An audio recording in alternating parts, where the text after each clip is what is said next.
Good evening viewers, मैं doctor Farazul Islam my clinic से आज एक नया टॉपिक लेकर के बात शुरू करते हैं। ये डिमांड के ऊपर वीडियो बनाई जा रही है। कई लोगों को टेक्निक सिंड्रोम के बारे में जब सुना तो मुझसे कई लोगों ने सवाल करा इंस्टाग्राम के ऊपर, फेसबुक के ऊपर। तो मैं आपको बताता चलूं कि ये दोनों ही सिंड्रोम्स हैं।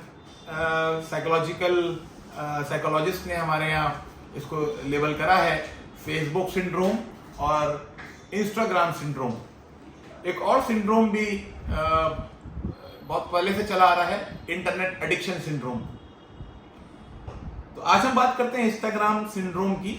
बेसिकली एक सिंड्रोम इसको दिया गया है नाम, लेकिन ये इंस्टाग्राम एडिक्शन को इंस्टाग्राम सिंड्रोम कहा गया है।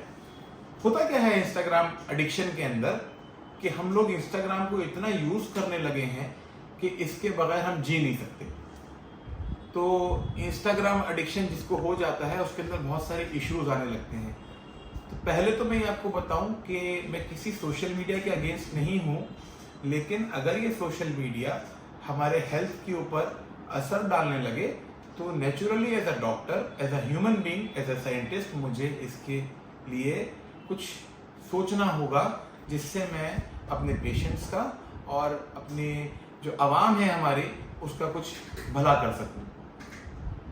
इंस्टाग्राम सिंड्रोम या इंस्टाग्राम एडिक्शन आजकल बहुत कॉमन हो गया है, ना कि सिर्फ बड़ों में, बल्कि एक ताज्जुब की बात है कि ओल्डर एडल्ट्स के अंदर भी इंस्टाग्राम एडिक्शन पाया गया है।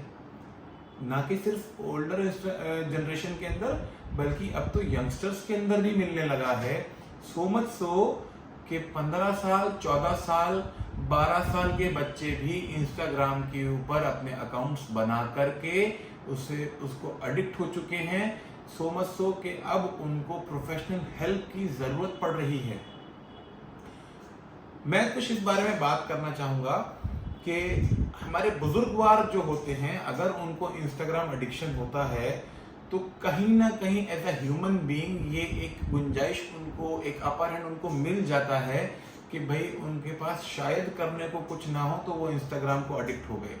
लेकिन जो बच्चा अभी अपनी जिंदगी में पनप रहा है, 12 साल का, 13 साल का, 10 साल का, जिसको अभी जिंदगी के अंदर बहुत कुछ करना है, जिसने अभी सिर्फ जिंदगी में दुनिया में आकर के आंखें खोली हैं, उसको भी एडिक्शन हो गया है।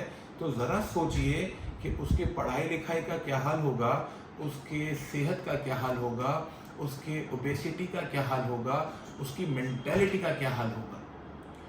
यंगस्टर्स के अंदर 20 से 25, 30 साल वाले जो अनमैरिड लोग हैं, उनके अंदर एडिक्शन जब पाया जाता है तो उनके अंदर बहुत सारे सिम्टम्स ऐसे पाए जाते हैं जो उनको प्रोफेशनल मेंटल हेल्प के लिए मजबूर करते हैं।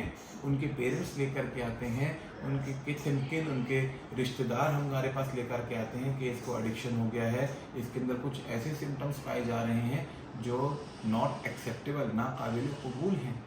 आइए बात करते हैं एज वाइज में। मैं पहले बात करता हूं उस एज ग्रुप की जो कि मोस्ट प्रोन है, और यंगस्टर्स की बात करते हैं जो 20 to 30, 30 to 40 वाली एज ग्रुप है। उसके अंदर होता क्या है कि पेशेंट को एडिक्शन जब हो जाता है तो एडिक्शन होने के बाद पेशेंट जो है हर चीज़ को अपने से कंपेयर करने की कोशिश करता है कि जो रील्स में देखा वही चीज़ अपने अंदर ढूंढने की या अपने अंदर पाने की वो कोशिश करता है या उम्मीद करता है। फॉर एग्जाम्पल, अगर कोई किसी एक्टर या एक्ट्रेस की वीडियो देख ली या रील देख ली या इंस्टाग्राम अकाउंट पे कोई फोटोज देख लिए, तो वो यंगस्टर चाहेगा कि मैं भी वैसे ही बॉडी बनाऊं, मैं भी वैसे ही ग्लोरीफाइड करियर अपना चुनूं जैसे उस एक्टर या एक्ट्रेस का है।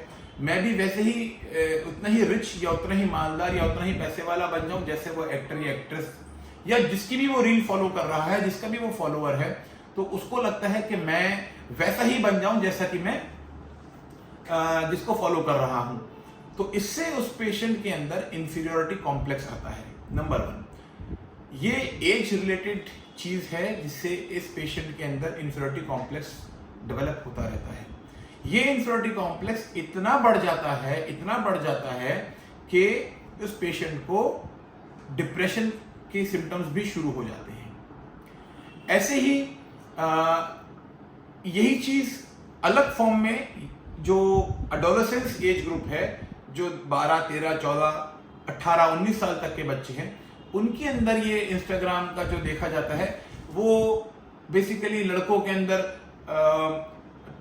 जो ये सुपर हीरोज वाले जो फॉलोअर्स होते हैं, सुपर हीरोज को जो फॉलो करते हैं, आयरन मैन, ही मैन, स्पाइडरमैन, और लड़कियों के अंदर भी इस तरह के कुछ डिफरेंट चीजें होती हैं जो इसको फॉलो करती हैं।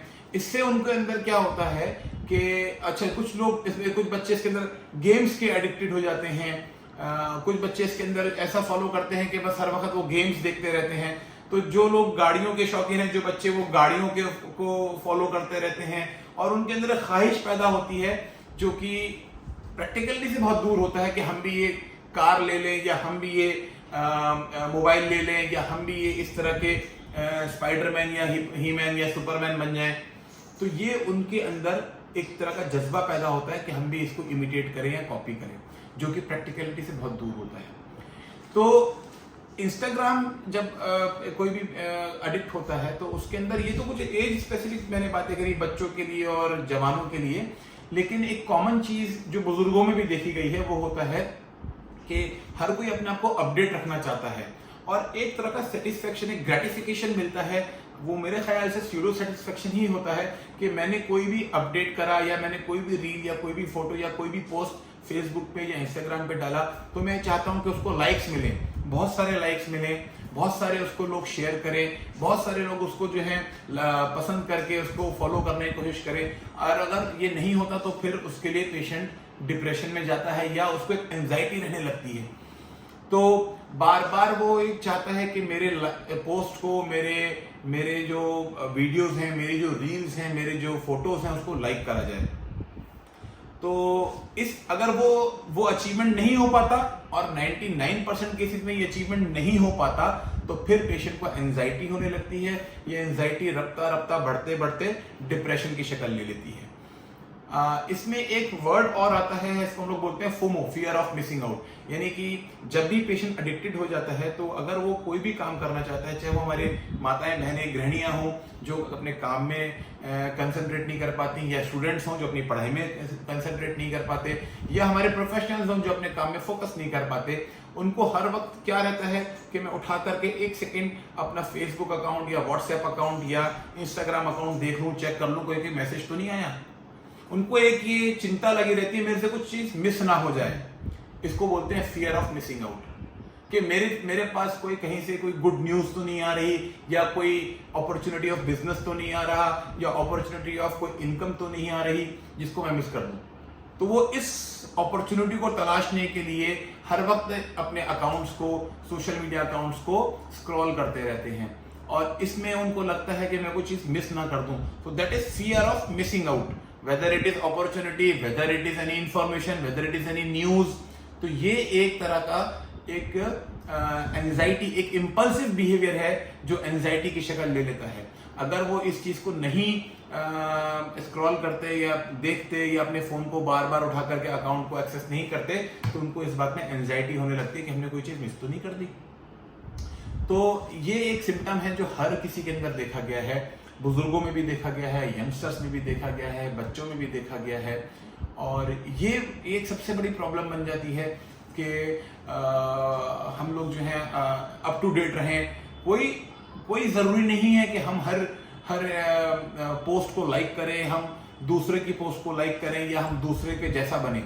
तो अब इसका इशू क्या है कि मेरा एक सजेशन आप लोगों के लिए रहेगा कि 2-3 पॉइंट्स पे ध्यान रखें। एक तो ये कि मैं अगर अपने पोस्ट को नंबर ऑफ फॉलोअर्स नहीं बना पा रहा हूं, या नंबर ऑफ लाइक्स मुझको नहीं मिल रहे, तो उससे मेरी जिंदगी में कोई फर्क नहीं पड़ने वाला। अब से 15 साल पहले भी सोशल मीडिया नहीं था, तो भी सबकी जिंदगियां चल रही थी। पहले एक छोटी सी एग्जांपल मैं देकर के बात करता हूं अपनी आगे, कि फेसबुक पे आजकल हम जाते हैं, कहीं भी हम ट्रेवल करते हैं, तो फेसबुक पे हम लोग डाल देते हैं कि I am travelling to this and this place. आपसे मेरा एक सवाल यह है, क्या 15 साल पहले या 18 साल पहले फेसबुक जब नहीं था, तो क्या सफर नहीं होता था? सफर तब भी होता था। इसका मतलब ये कि फेसबुक पे अपडेट करे बगैर सफर पॉसिबल है। ऐसे ही हर वक्त फेसबुक पे लगे रहना या इंस्टाग्राम पे लगे रहना, अपनी इंफॉर्मेशन दूसरों को शेयर करना या दूसरों की इंफॉर्मेशन गैदर करने की, कैप्चर करने की कोशिश करना, it is of no use to me. Urdu में एक अल्फाज बोलते हैं इल्म नाफी, नफा देने वाला इल्म, नॉलेज जो मुझको फायदा पहुंचाए। अगर मेरा दोस्त कोई ट्रेवल कर रहा है, कहीं बिजनेस ट्रिप पे जा रहा है, कहीं प्रोफेशनल ट्रिप पे जा रहा है, तो मुझे उससे क्या फायदा, तो मुझे उसकी इंफॉर्मेशन गैदर करके क्या फायदा। So why should I worry about his trips, whether he is flying to America, whether is flying to Japan, hardly matters to me. So मेरी आप लोगों से गुजारिश ये है कि अपने आप को अब जब हम, अच्छा एक चीज और कि मैंने अभी कुछ दिनों पहले भी देखा कि अब हम लोग जो हैं अपनी जब वेकेशंस पे जाते हैं या कहीं भी हम एंजॉयमेंट के लिए जाते हैं, एंजॉयमेंट को छोड़ करके अपनी वीडियोस बनाने में लगे रहते हैं। We are missing out those enjoyments, इसलिए कि हमें उसको कैप्चर करना जरूरी लगता है।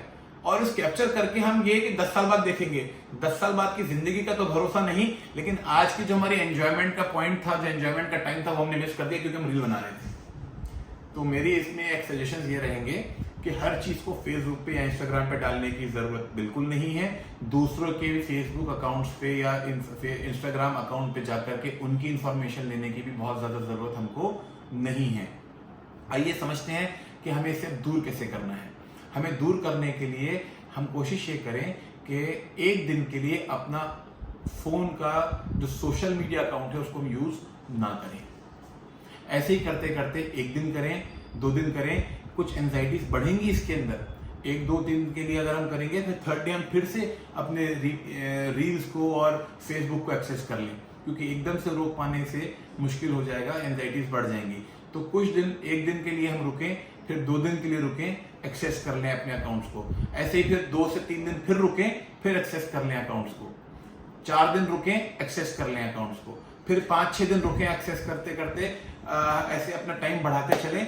तो उम्मीद है कि इसमें एंजाइटीज कम होती रहेंगी और एक दिन, थोड़े दिनों के अंदर, महीना से 1.5 महीने के अंदर हमारा जो एडिक्शन है फेसबुक का या इंस्टाग्राम का, वो काफी हद तक कम हो जाएगा। लेकिन अगर कोई इतने लेवल तक बढ़ गया है कि उसको मेंटल हेल्थ इश्यूज आने लगे हैं, उसको एंजाइटीज रहने लगी हैं, जो कि इस ट्रिप को भी फॉलो करने से नहीं खत्म हो रही, तो मेरी आप लोगों से रिक्वेस्ट है कि इसको डिले ना करें, प्रोफेशनल हेल्प जरूर लें। प्रोफेशनल हेल्प लेने में कोई बुराई नहीं है, कोई संकोच ना करें, क्योंकि अगर प्रोफेशनल हेल्प नहीं लेंगे तो ये एंजाइटीज डिप्रेशन की शक्ल बन जाएगी और डिप्रेशन की शक्ल के बाद फिर पेशेंट जो है इतने बुरी हालत में, कुछ पेशेंट्स ऐसे भी देखे गए हैं कि वो अपना फेसबुक और इंस्टाग्राम के चक्कर में अपने डेली रूटीन्स को भी डिले करने लगे हैं, दिन भर नहाते नहीं हैं। ऐसे भी पेशेंट्स देखे गए हैं जो सिर्फ ब्रश करके, अपना नाश्ता लेकर के अपने सोशल अकाउंट के साथ बैठ जाते हैं। तो ये एक तरह का साइकोलॉजिकल डिस्टर्बेंस बन जाता है, जिसको एड्रेस करना बाद में चल के बहुत मुश्किल लगता है। तो आप सब लोगों से रिक्वेस्ट है कि अपना सेहत का ध्यान रखिए, जहां प्रोफेशनल हेल्प लेने की जरूरत हो वहां हेल्प ले लें। अगर अपनी कोई रिस्पॉन्सिबिलिटी से पीछे हट रहा है या अपनी रिस्पॉन्सिबिलिटीज को पूरा नहीं कर पा रहा है, this means that patient is having mental issues because of the social media. उम्मीद करता हूं कि ये वीडियो आपके लिए बेनिफिशियल रहेगी। अपनी सेहत का ख्याल रखिएगा। Thank you.